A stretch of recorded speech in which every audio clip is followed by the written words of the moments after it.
je veux vous dire qu'on ne va pas prendre des questions pour le moment. On attend la fin de la démonstration pour traiter toutes les questions que vous posez. Donc, n'hésitez pas à envoyer par chat effectivement les questions que vous souhaitez des réponses. Et puis, à la fin de la démonstration, je me fais le plaisir de vous répondre. Alors, vous voyez, quand on rentre sur le site, on avait cette page où il y a les 3 modules 1, 2, 3. Quand je clique sur le module 1, ce qui va faire l'objet de ma démonstration, puisqu'il est le plus complet avec Fondation, vous allez avoir cette page-là.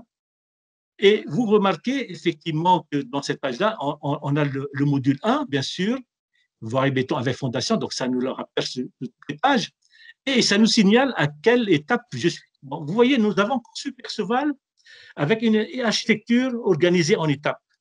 Et cette organisation, si vous voulez, reprend dans l'ordre les différentes phases du processus de mise en œuvre.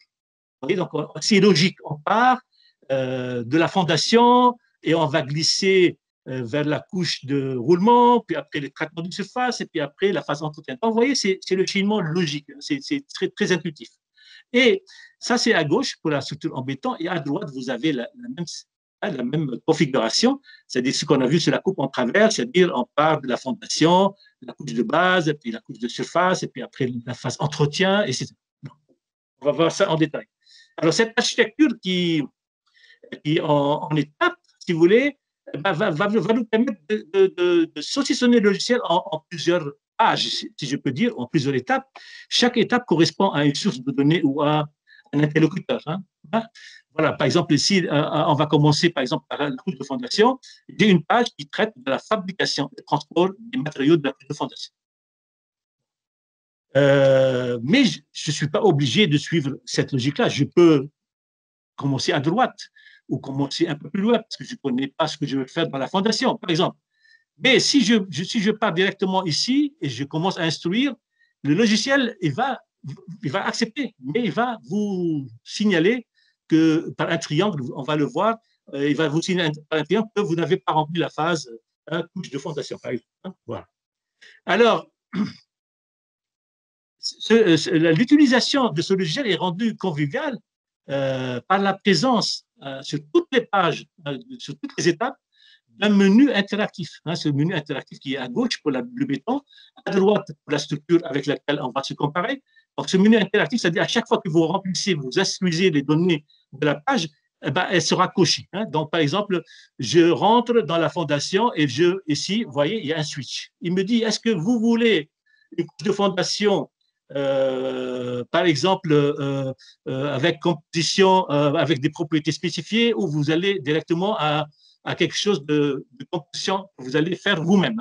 Donc, moi, j'ai dit, je veux quelque chose de plus simple, c'est des propriétés spécifiées, et il me dit, voilà, je veux, pardon, je ne suis pas dans dans la bonne situation. Donc, est-ce que je veux un matériau à propriétés spécifiées ou je veux un matériau à composition prescrite? Bon, je peux switcher, je peux faire ça, pour inverser, pour prendre, effectivement, si vous décidez de prendre une composition à vous que vous allez introduire, donc il va vous demander des liants. Est-ce qu'il y a un liant? S'il n'y a pas de liant, ça veut dire que c'est une GNT. S'il y a du liant bitume, c'est une grappe bitume. S'il y a un ciment, c'est un béton ou c'est une grappe ciment, etc. Donc, vous choisissez le liant. Et après, il va vous demander de choisir des granulats. Donc, vous choisissez les granulats. Par exemple, il y a 2 types de granulats. Il y a 2 ICV, le massif, le meuble, par exemple. Et puis après, une fois que vous remplissez ça, il va vous demander la composition, le nombre de kilos à la tonne de matériaux, de granulats, du liant, de l'eau, de l'entraînement, de pacifiant. Si c'est de la grappe bitume, vous ne remplissez que le liant et les granulats. Si c'est du béton, vous remplissez tout, etc. Et puis après, le transport des constituants. Vous allez introduire effectivement le transport de chacun des constituants. Et après, les moyens de transport, les impacts des transports, etc., etc. Donc, vous voyez, vous pouvez formuler vous-même un matériau de fondation sur mesure. Bon, on ne va pas faire ça parce que ça va prendre beaucoup de temps. Sachez qu'il existe. Moi, je veux switcher et je veux revenir aux matériaux à propriété spécifique. Qu'est-ce que je vous propose? Je vous propose ce que je disais dans la coupe en travers. Vous pouvez choisir une grappe bitume pour la fondation, un béton maigre classe 2, un béton maigre classe 3, une GNT massive, une GNT meuble, un béton compacté routier avec les différents liants et la chair, pardon. Et puis après, vous pouvez choisir aussi des graves-ciments, des graves-liants. Donc, vous voyez toute la panoplie des matériaux qu'on pourrait utiliser avec les différents liants, les différents ciments, etc. Donc, c'est assez complet. Donc, je veux choisir une grappe bitume classe GB3. Et tout de suite, le logiciel, il va vous donner effectivement les impacts de fabrication de la grappe bitume classe GB3 au mètre cube de matériaux. Hein. Voilà les émissions du GES, l'énergie totale primaire totale, la consommation d'eau, les ressources, les certificats. Alors vous dites comment c'est calculé? C'est transparent. Vous n'avez qu'à cliquer sur le point d'interrogation ici, et vous allez dans une notice qui vous explique ce qu'on a fait, comment c'est fait, et qui sont la base de données utilisées pour calculer ça. Donc vous voyez ici hein, toutes les sources de données qui ont été utilisées pour sortir ces valeurs. Voilà. Donc, une fois qu'on a obtenu au mètre cube les impacts de la grappe bitume, de fabrication de la grappe bitume, il faut après la transporter. Et là, on a vu un peu hein, toutes les possibilités de transport par camion. Bon, si c'était un béton, c'est transport par tout bien sûr. Hein. Bon, là, ici, on va transporter par camion, 44 tonnes, 27 tonnes, et tout de suite, ça vous donne les impacts de transport. Hein. Les impacts de transport par mètre cube sur 1 kilomètre, effectivement. Et pour avoir l'impact réel, c'est la distance de transport réelle. Donc, vous allez instruire pour votre projet la distance qui sépare la centrale de fabrication des grappes bitume au chantier. Est-ce que c'est 40 km, vous mettez 40, est-ce que c'est 10 km, vous mettez 10 hein. Et puis après, il vous demande d'instruire le tarif rendu chantier, c'est-à-dire le tarif d'un mètre cube de grappes bitume rendu chantier. Bon, c'est vous qui instruisez. Donc, je mets 120 pour l'exemple là, hein, pour le prix d'un mètre cube rendu chantier. Je mets OK. C'est-à-dire, tant que vous n'avez pas appuyé sur OK, le logiciel n'intègre pas, n'enregistre pas. Donc, vous voyez, il faut appuyer à chaque page OK en bas et vous voyez ici, cette étape, elle est validée, elle est faite. Si vous avez omis dans l'étape précédente de remplir quelque chose, par exemple, je veux faire effacer l'instruction que j'ai mis ici, par exemple, je ne veux rien mettre et je mets OK. Le logiciel va m'alerter. J'ai oublié de remplir une case, donc il va mettre un triangle. Je peux toujours continuer hein, la simulation, mais il me dit attention, vous n'avez pas rempli la totalité de la page. Donc, je reviens et je remplis à nouveau. Tarif rendu chantier 120. Je mets OK et c'est validé. Une fois que j'ai fabriqué et transporté sur le chantier un matériau de la fondation, après, il faut le mettre en place. Alors, les types de matériaux, alors quels sont les impacts et le prix de la mise en place de cette fondation? Alors là, il me dit, c'est un menu déroulant. Alors, il faut choisir ce que vous avez choisi à l'étape précédente. Vous avez choisi grappe bitume. Donc, vous voyez ici, il y a différentes possibilités. Pour les granulats, pour la grappe bitume, pour les graves liants hydrauliques routiers, pour les PCR, pour la mise en œuvre du béton manuel mécanisé. Il y a toutes les possibilités. Comme on a choisi grappe bitume pour la fondation, donc on va choisir ici grappe bitume, et tout de suite, le logiciel a calculé avec l'atelier type qui sera utilisé pour mettre en place la grappe bitume, il va donner les impacts environnementaux de cette mise en œuvre. Et puis après, pour finir la page, il va vous demander le tarif au mètre cube d'un mètre cube de grappe bitume. Ben, on va mettre 120 hein, euros le mètre cube. C'est à vous d'instruire. Et il nous reste pour finir cette étape que l'épaisseur de la couche de fondation. Parce que tout ce qu'on a fait jusqu'à maintenant, c'est au mètre cube. Maintenant, il faut donner l'épaisseur pour calculer le prix au mètre carré. Bon, une grappe bitume en fondation d'une structure béton, en général, elle est de combien? Vous ne savez pas, vous allez dans tous ces documents. La notice vous aide. Hein, il y a différents documents. Il y a un document IDRIM, il y a un document TETRA LCPC ou CEREMA, il y a des documents Symbéton, il y a des documents SPECBIA, il y a des documents. Il y a plein de choses. Hein. Bon. Pour vous aider, tout de suite, j'ai mis ici quelques indications. Un petit tableau récapitulatif indiquant, en fonction de la fondation, on est dans le cadre de la GB3, en fonction de la plateforme qui est sous la couche de fondation, c'est-à-dire à la surface de la couche de forme, quelle est la nature en général, on est PF2, PF2QS ou PF3, ça vous indique effectivement les épaisseurs de la gravité minimale hein, qu'il faut observer pour être en ligne avec les recommandations. Bon, je considère qu'on a une couche de fondation GB3 avec une plateforme support F2QS, donc je vais prendre 10 cm. Hein. Là, je mets 10 cm.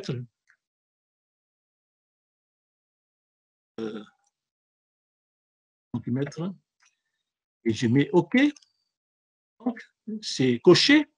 Maintenant, on passe automatiquement à la couche de roulement qui est au-dessus. Et là aussi, rebelote, il vous propose soit vous faites un béton à propriété spécifique, un béton, soit vous faites un béton à composition prescrite. Vous choisissez. Alors, si c'est composition prescrite sur mesure, vous allez instruire effectivement le liant, les granulats, etc., etc. La composition. Hein. En général, j'utilisais c'est les BPS. Hein, donc, on va prendre effectivement le BPS. Hein, et là, il y a un menu déroulant. Il vous dit choisissez un béton de couche de roulement.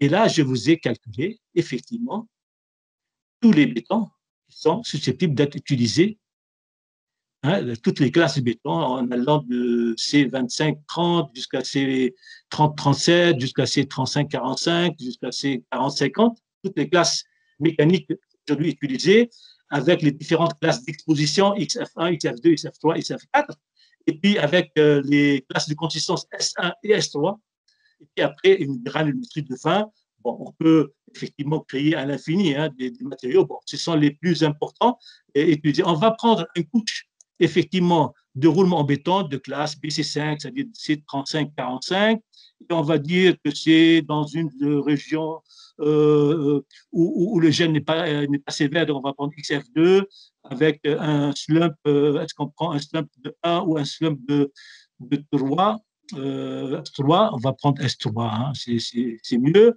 Et puis un Tmax, voilà, on prend ça et tout de suite, ça vous donne effectivement les impacts environnementaux au mètre cube de ce matériau choisi. Vous n'avez qu'après à donner le coût de ce matériau rendu de chantier, parce qu'en général, on vend au mètre cube rendu de chantier. Allez, on va mettre un chiffre 130 euros le mètre cube. Vous introduisez le chiffre qui est utilisé dans votre région, bien sûr. OK, et on passe à la mise en œuvre. Maintenant, il faut faire la mise en œuvre. Or, dans une couche de béton, je vous ai dit, il y a le béton non armé, non goujonné, il y a le béton armé comme le bac, et il y a aussi le béton non armé, mais goujonné, c'est-à-dire des goujons sur le joint. Donc, il y a beaucoup de possibilités. Donc, tout d'abord, la mise en œuvre elle-même. On va voir les armatures un peu plus bas. La mise en œuvre, je vous propose, est-ce que le chantier se fait par une mise en œuvre mécanisée avec des machines ou est-ce qu'il se fait avec mise en œuvre manuelle pour les petites voiries, pour les aménagements urbains en général, on fait manuellement. Manuellement, ça suppose des outils adaptés à une mise en œuvre à la main, si vous voulez. Hein. Mécanisé, ce sont les grandes machines à coffrage glissant. Hein. Donc, on va prendre manuel. Hein. Voilà, vous pouvez prendre l'autre, hein, bien sûr, et voilà les impacts de cette mise en œuvre manuelle. Et puis après, voilà. Et là, il pose la question, est-ce que vous avez des armatures? Si vous n'avez pas, vous mettez 0. Si vous en avez, je vous dis ce qu'il faut faire. Parce qu'il vous demande effectivement, bon là on va mettre 0. Mais si vous avez à faire du bac, vous cliquez ici et voilà ce qu'il apparaît. Comment calculer la quantité d'armature qu'il faut utiliser par mètre cube de béton. Donc, il y a une formule ici hein, qui explique comment. Donc, vous allez vous-même instruire en faisant un petit calcul, effectivement. Pourquoi on a fait ça? Parce qu'on n'a pas d'autres possibilités. C'est-à-dire parce qu'il y a tellement de cas, il faut que vous fassiez cette opération de calcul qui est bien expliquée ici et introduire le chiffre après. Voilà. Et puis, sinon, s'il n'est pas armé, donc on a fait, non, il n'y a pas d'armature, mais il sera goujonné parce qu'on a besoin de mettre du goujon. Alors, là aussi, il va vous demander la quantité de goujon en kilos par mètre cube de béton. Parce que le goujon, il se met sur le joint, à cheval sur le joint. Il ne se met pas dans toute la masse du béton. Donc, il faut calculer les goujons, le nombre de goujons, avec les distances, les espacements, les longueurs, les largeurs, les diamètres, les machins. Et puis après, ramener, parce que le goujon se met à cheval sur deux dalles, donc il faut diviser par la quantité de goujon. Et puis après, il faut la ramener à la quantité de béton de la dalle. Vous voyez, donc il y a toute une opération. Et cette opération, elle est bien expliquée ici. Une formule qui fait peur, mais c'est tout simple. Hein. Là, on vous dit que la formule pour calculer la quantité de goujon en kilos par mètre cube de béton, est égal à N. N, c'est le nombre de côtés de la dalle dont les joints sont goujonnés. Vous voyez, donc on a tout prévu. Hein. Ça peut être goujonné sur un côté, deux côtés, trois côtés, quatre côtés. Ça dépend de la configuration de votre chantier. Le pi, c'est le pi, hein, et puis le phi G, c'est le diamètre du goujon, parce qu'il y a des diamètres qui peuvent aller de 20, 25, 30, 40 millimètres. Ça dépend de l'ouvrage. Et puis la longueur du goujon, là aussi, ça peut varier, 45 ou 50 ou 60 centimètres, la longueur. Et puis le DG, c'est la densité du goujon, en kilo par mètre cube, bien sûr, c'est l'acier. Et puis après, on divise par 8, et puis le CG, c'est l'espacement du goujon, parce qu'on peut espacer les goujons de 30 cm, c'est la norme, mais parfois on peut décider de faire 35 hein, ou 25. Bon. Ça peut varier. Et puis après, vous avez le L, le grand L, espacement entre deux joints transversaux. Calculer la quantité de béton dans une dalle. Et puis après, le EB, c'est l'épaisseur de la dalle. Vous voyez, donc c'est un peu compliqué, mais c'est une opération simple à faire pour pouvoir instruire cette partie-là. Bon, je veux mettre ici, en général, c'est 9-10 kilos hein, d'armature, de goujon ramené au mètre cube de béton. Distance usine-chantier, parce qu'on va chercher le goujon dans une usine. Bon, on va mettre 300 km. Et on va dire le tarif du goujon, allez, on va mettre 500 € la tonne. Et après, tarif de la mise en œuvre, là, tarif de la mise en œuvre de toute la pâche, c'est-à-dire l'acier plus la mise en œuvre du béton. Hein. Bon, on va mettre 125 € le mètre cube. Je ne suis pas loin de la vérité, mais bon, c'est à vous d'instruire effectivement ce qui est pratiqué dans votre région.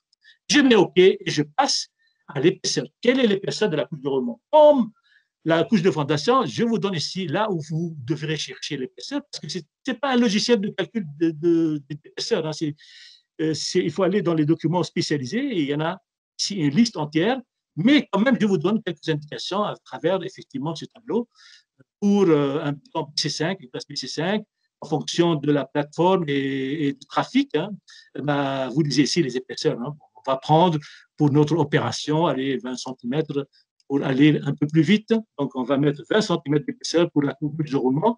Donc, j'ai 20 cm de béton goujonné sur 10 cm de gravité. Alors, j'arrive maintenant à la traitement de surface. Et là, je propose un menu de déroulant. Soit je fais un balayage, soit je fais un striage, soit je fais une désactivation, soit je fais une désactivation en circuit fermé, soit de l'hydrosablage, hydrogommage, bouchardage. Vous voyez, on a l'embarras de choix, il y a toutes les techniques. Je mets des activations et voilà les impacts générés par le traitement de surface. Le tarif maintenant au mètre carré, il faut bien dire les unités avant d'instruire. Hein, allez, 12 € le mètre carré. Je mets OK et je passe maintenant, j'ai fini la phase construction et je passe à l'entretien. Et là, c'est à vous aussi d'instruire l'entretien, c'est-à-dire de dire, voilà, pour cette structure de béton qui est conçue pour 30 ans, par exemple, parce que vous avez fait le dimensionnement pour 30 ans, je veux prendre 30 ans, hein, pour l'exemple, et ben, je veux faire deux traitements hein, pour les joints. Hein. Je veux faire un traitement. Alors, pour instruire l'échéance d'entretien, vous dites, bon, je veux faire un traitement à 10 ans, je mets 10 ans, je peux ne pas mettre 10 ans, je peux mettre 10 et espace, et puis après, je fais un traitement à 20. Voilà, donc je fais deux traitements des joints. Le taux d'actualisation, c'est pour calculer le coût actualisé des travaux d'entretien.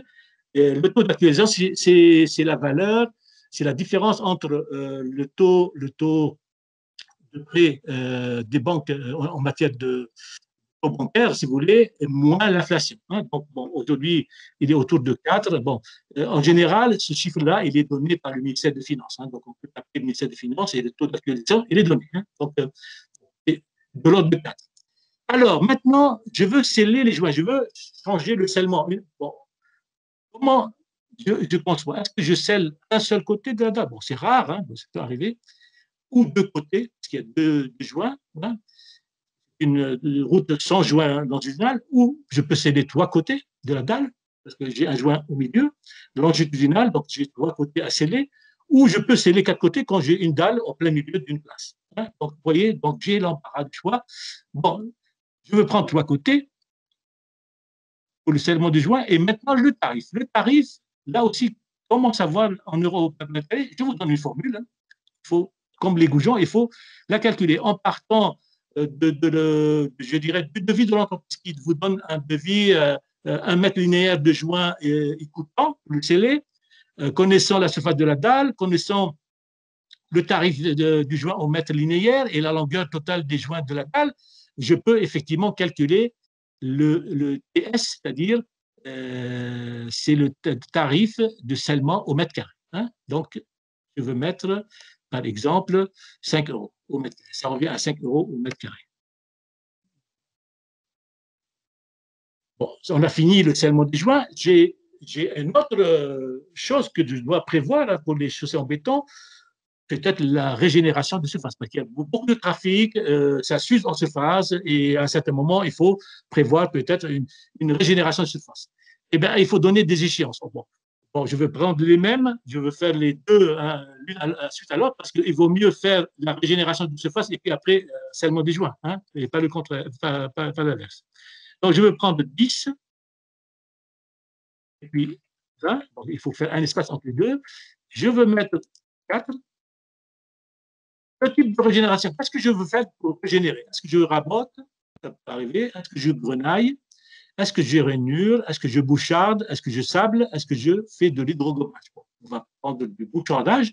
Ça vous donne les impacts environnementaux du bouchardage. Et on vous demande des tarifs. Alors, on va mettre, allez, 15 euros le mètre carré, par exemple. Il y a moins cher, mais bon. Et voilà, on a fini, là, on a une récapitulation de toutes les hypothèses que nous avons introduites dans le logiciel avec déjà, vous voyez ici, on peut voir les impacts environnementaux hein, totaux. On a le coût total, 110,6 €, le coût global hein, de l'opération, y compris l'entretien, etc. Et après, vous avez tous les détails sous forme de tableau, indicateurs qui sont là, effectivement. Et vous pouvez constater qu'il y a un sous-total qui est donné pour la construction. C'est-à-dire on peut arrêter la comparaison à la construction et vous voyez que notre structure à la construction revenait à 88 € au mètre carré. 110,6 € en coût global. Voilà. Bon, on a fini l'évaluation de la chaussée, donc vous avez déjà une opération d'évaluation, mais si je veux la comparer à une autre opération, je prends une autre structure, hein, structure lumineuse, hein, je dirais, et puis voilà, comme je le disais, on coupe au travers, donc la fondation, on commence par la fondation. La première opération, c'est fabrication de la fondation transport, et comme je vous ai dit, il y a plein de fondations différentes. On choisit déjà le granulat massif meuble, et puis après, on choisit le matériau. Est-ce que c'est une gravure? Est-ce que c'est un module élevé? Est-ce que c'est une GNT? Est-ce que c'est un béton compacté? Est-ce que c'est une graffement? Tous les matériaux, ils peuvent y aller. Hein.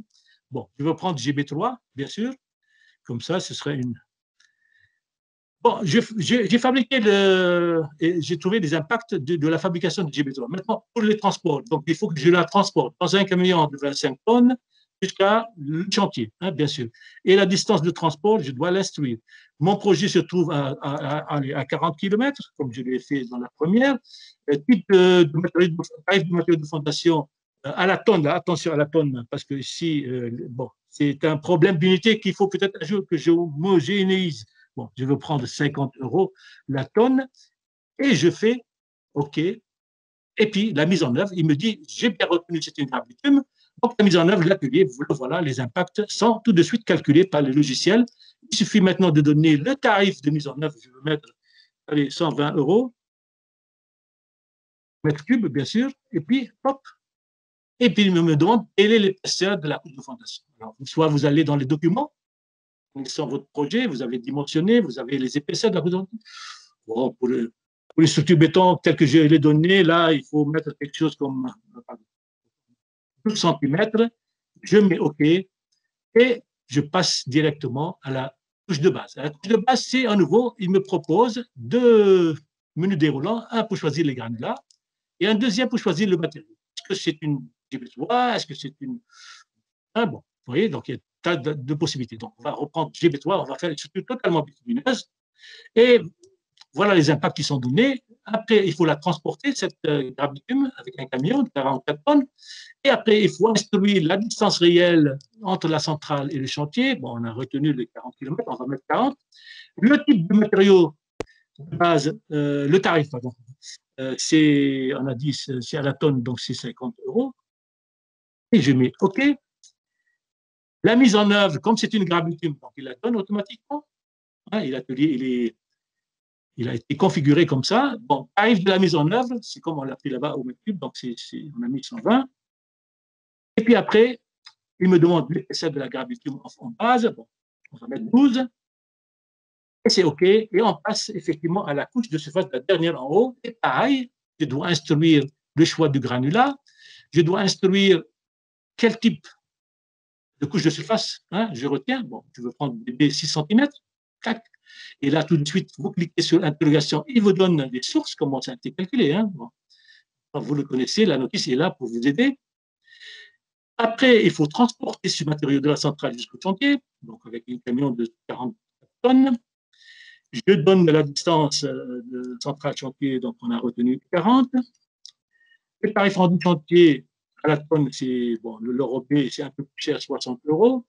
Si c'est 50, vous mettez 50, si c'est 65, vous mettez 65. Voilà, et puis la mise en œuvre vous dit que vous avez choisi un bébé 6 cm, donc les impacts de l'atelier de mise en œuvre, il est là. Donnez simplement le tarif, donc on va mettre le mètre carré, donc c'est mètre carré, on va mettre 8 euros au mètre carré. On va mettre OK, et on a fini la construction. Maintenant, pour cette structure avec une couche de surface bitumineuse, quelles sont les échéances d'entretien? C'est à vous de choisir un scénario d'entretien. Supposons, pour le béton, on a pris une structure qui dure 30 ans, pour vous montrer un peu, pour faire une différence, si vous voulez, pour montrer comment on peut, à ce moment-là, travailler. Je suppose que vous avez conçu, dimensionné la structure bitumineuse pour une durée de vie de 20 ans, qui est différente de celle de béton. Donc, ça veut dire que pour l'amener à être comparée avec la structure béton, il faut que la structure bitumineuse dure 30 ans. Bon, théoriquement, elle va durer 20. Ça veut dire que pour l'amener à durer 30 ans, il faut la structurer à un moment donné, avant 20 ans. Et les documents officiels nous donnent quelques indications. Bon. Tout d'abord, on a deux types d'entretien. Un entretien de surface, changer la couche de roulement bitumineuse, qui se fait périodiquement. Bon, parfois, c'est tous les 8 ans, parfois tous les 12 ans, parfois tous les 15 ans, parfois tous les 4 ans. Ça dépend de l'ouvrage. Un giratoire, ça ne dure pas longtemps. Une autoroute volante, ça ne dure pas longtemps. Bon, vous voyez, donc il y a tout un tas de configurations. Pour votre projet, vous choisissez. Bon, on va prendre un exemple. À la 8e année, je fais un entretien de surface. Et puis, à la 16e année, je fais un entretien de surface. C'est mon engagement. Je mets 4. Je mets OK. Et il me dit, donc c'est l'épaisseur de cette couche de surface, elle est 6 cm. Il me dit, à l'échéance 8 et 16 ans, il faut remplacer la couche qui a été faite à la construction, la couche d'enrobé à la construction, il faut l'enlever et la remplacer par une autre. Alors, pour l'enlever, il faut raboter. Donc, on va raboter. Et là, il me dit, le logiciel me dit, est-ce que vous voulez introduire les caractéristiques de votre machine que vous allez utiliser sur le chantier pour raboter, ou par défaut, vous prenez celle que Perceval propose. Bon, Perceval propose une machine avec une consommation de fuel et un rendement. Et là, il va calculer les impacts environnementaux, bien sûr. Là, il faut instruire le tarif de rabotage. Pour raboter 6 cm, bon, le tarif, c'est 5 euros le mètre carré. Après, le rabotage, qu'est-ce qu'on fait avec le rabotage? Soit il faut le transporter, soit à une décharge, soit à une plateforme de recyclage. Bon. Camion de 44 tonnes, parce que c'est maintenant la règle. Il faut donner la distance. Si c'est à une plateforme de recyclage ou à une déchetterie, si vous voulez, à une décharge, mais il faut mettre la distance. Bon. Là, la distance, ce n'est pas 10, 20 km, parfois c'est 100 km. On va mettre 75 km de distance. Tarif du transport, c'est tarif du transport par tonne et sur 1 km. Donc, ce sont des tarifs connus par les entreprises, bien sûr.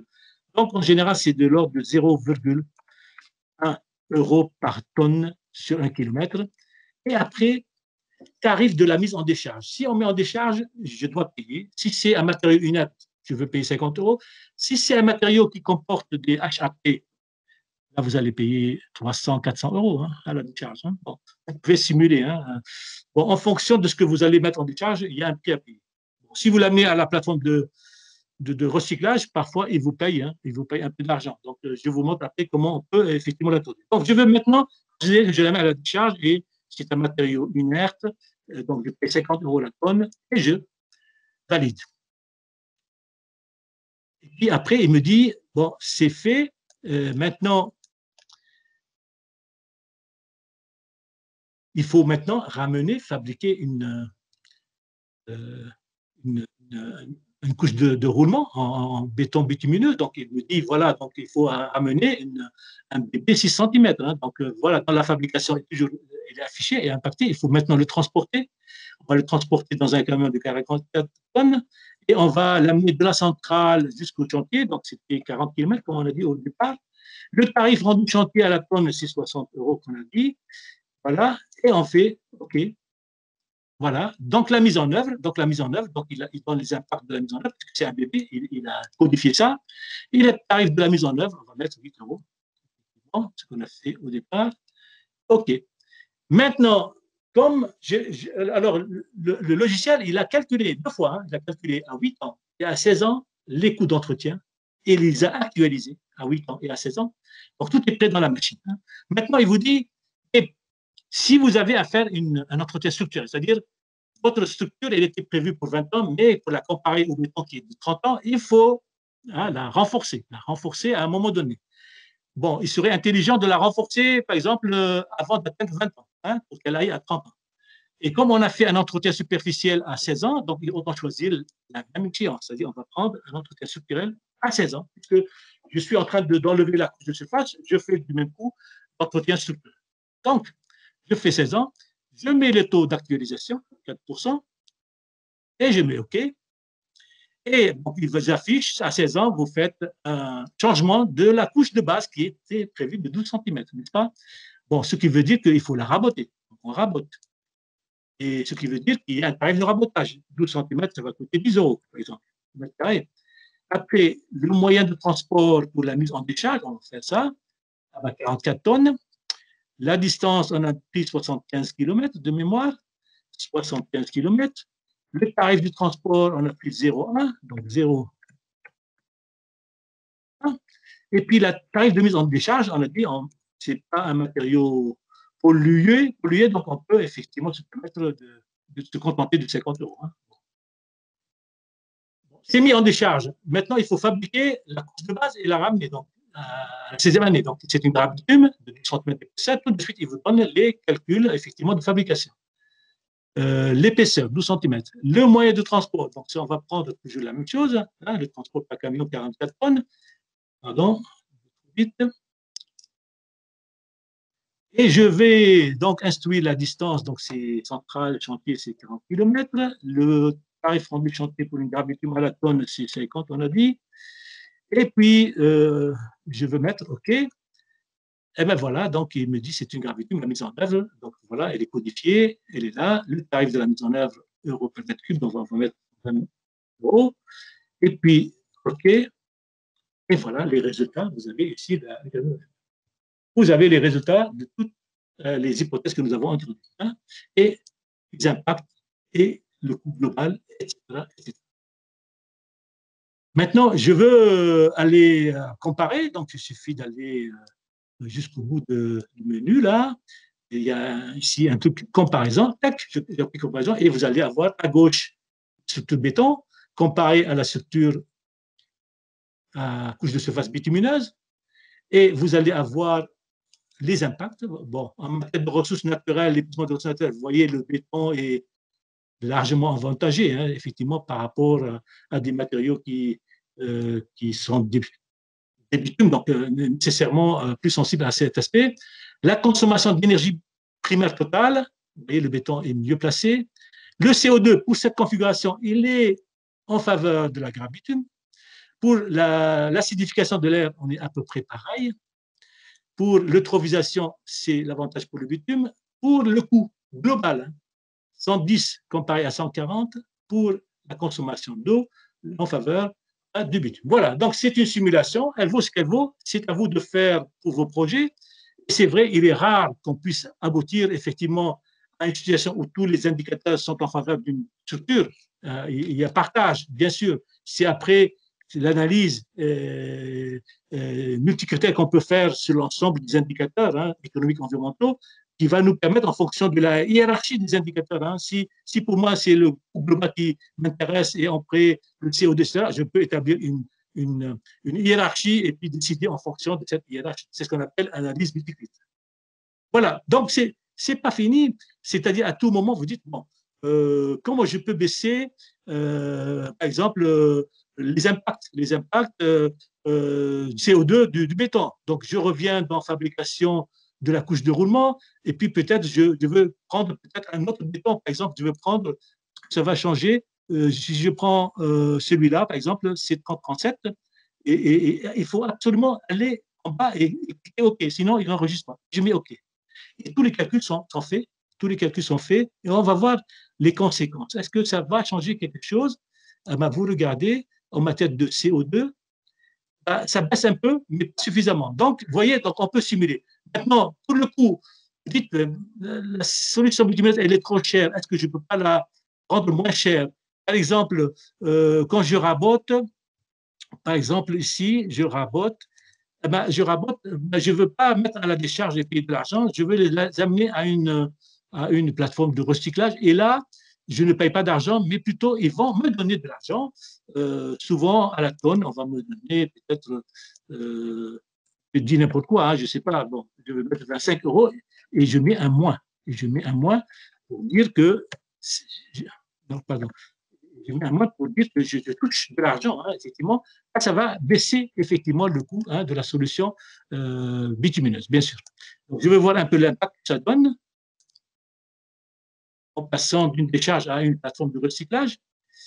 Vous voyez, ça s'améliore. Il a baissé de 140 à 127 euros au mètre carré, le coût total de l'opération. Donc, on peut faire beaucoup de choses avec ce logiciel et il y a beaucoup de paramètres, beaucoup de, je dirais, de commencement de possibilités de matériaux et de structures, de typologie de structures. Donc, il est effectivement intéressant de ce point de vue. Maintenant, ce n'est pas fini parce que j'ai fait la simulation, mais est-ce que je peux avoir les résultats de cette simulation? Oui, bien sûr, on a tout prévu. Vous voyez, il y a l'export ici, donc je veux vous le montrer. Mais avant, vous pouvez à tout moment, c'est-à-dire vous n'avez pas fini votre simulation et vous avez été appelé à une réunion, vous ne voulez pas perdre ce que vous avez commencé, donc vous pouvez à tout moment enregistrer ce que vous avez fait. Regardez, vous enregistrez et ça vous donne un code, LPLD. LPLD, c'est-à-dire qu'il faut le retenir, bien sûr. N'appelez pas Symbéton pour ça. Ils ne savent pas, effectivement. Et 2 jours après ou une semaine après, vous revenez sur le site et vous voyez ici, il y a la référence. Si vous introduisez la référence que vous avez eue, vous retombez sur la simulation. Vous avez la simulation que vous pouvez poursuivre à volonté. Bon, c'est pas fini. Je vous ai dit qu'à la fin, on peut faire de l'export de données. Alors, l'export de données, le voilà. Et il vous propose, est-ce que vous voulez un téléchargement direct Excel ou vous voulez un téléchargement direct PDF? PDF, vous cliquez PDF et vous instruisez l'adresse email que vous avez et puis vous allez obtenir ces pages-là chez vous pour aller dans une réunion avec tous les résultats que nous avons effectivement simulés. Voilà, j'espère, bon, c'est un peu rapide, mais on a un temps imposé. On me fait signe que le temps est épuisé. Donc, j'espère que vous n'avez pas perdu votre temps ce matin en m'écoutant. Je suis bavard, mais je suis passionné en même temps. Donc, j'espère que je vous ai convaincu, effectivement. Et le logiciel est à votre disposition maintenant. Regardez sur la plateforme numérique InfoCiment et vous verrez. Alors, une des questions qui m'est arrivée là, pourquoi le nom de Perceval? C'est un acronyme. Bon, on a, c'est Perceval, vous savez, c'est un nom évocateur, n'est-ce pas? Bon, on s'est arrangé pour que l'acronyme colle avec ça. Donc, l'acronyme qu'on a trouvé, effectivement, c'est Progiciel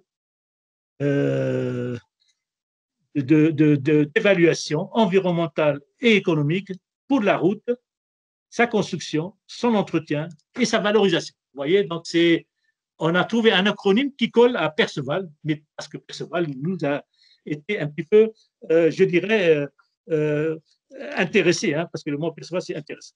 Voilà. Alors, deuxième question, mise à jour des données environnementales. La mise à jour des données environnementales peut se faire à tout moment. D'ailleurs, quand j'ai commencé à faire ce logiciel il y a 3 ans, c'était le balbutiement, c'était pour mon usage propre. Hein.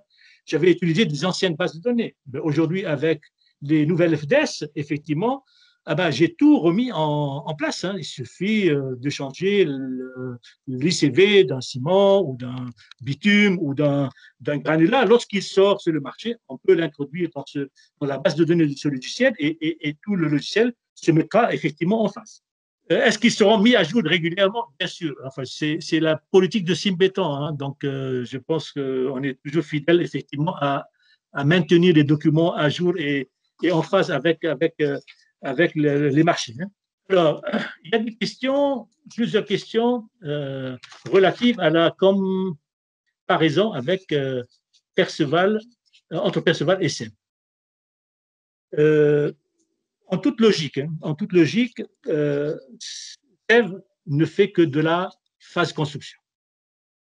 Et ces indicateurs aussi, ils sont un peu particuliers. Il y en a quelques-uns en commun avec les nôtres. Bon, ça veut dire qu'il y a possibilité de faire effectivement des simulations sur SEV et sur Perceval et de voir.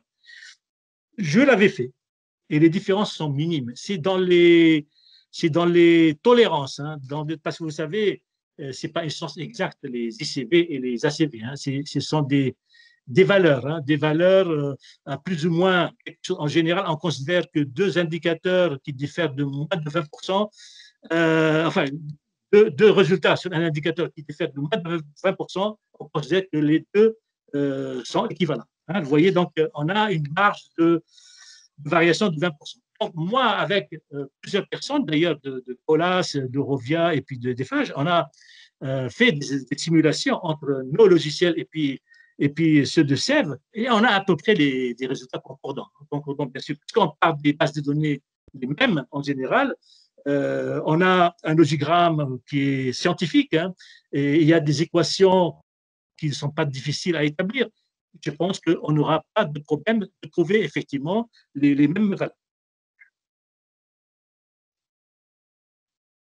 Alors, bon, bien sûr, vous n'avez pas posé peut-être ce que vous avez comme question parce que vous venez de prendre connaissance d'un logiciel assez complexe.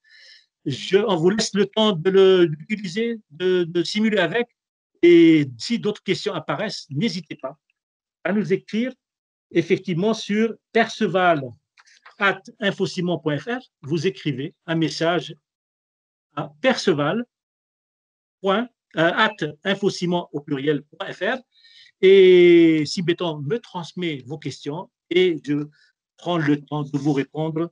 Effectivement, j'ai beaucoup de temps en ce moment, hein, donc je me fais le plaisir de vous répondre avec beaucoup de plaisir.